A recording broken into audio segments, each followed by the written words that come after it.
जी जी कि माई डोली चढ़ी चलाली सेवक घरमा।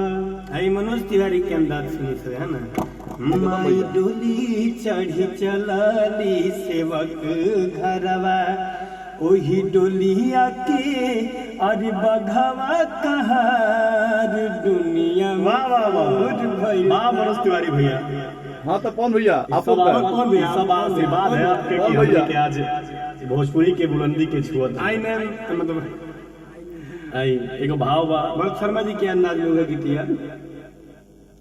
अगर बंद हो जाएंगी मेरी आँखें, अरे क्या हो तुझे तेरी खुशबू से तिवारी भैया तिवारी भैया आप कहीं और भटक रहे हैं। वही है जो चाहिए।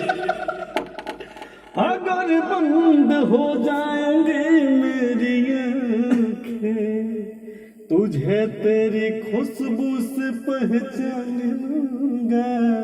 हमको तुमसे प्यार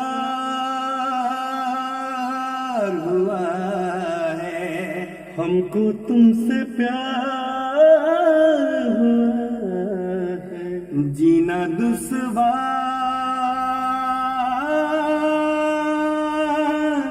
हुआ है। क्या बात है, बहुत बढ़िया भैया। क्या बात है, ये सब आप लोगों का प्यार है भाई। अरे ये कौन भैया जी भी लटकल होई अगर मुंडमाला, देखी हो भवानी के अरे बदन होई काला। जेकरा मुहावा में खुनवा के लाली होई, जेकरा मुहावा में खुनवा के लाली होई, तब बुझिया ए बबुआ उहे मैया काली होई। ये बाबुआ बुझ जइह उहे मैया काली होई।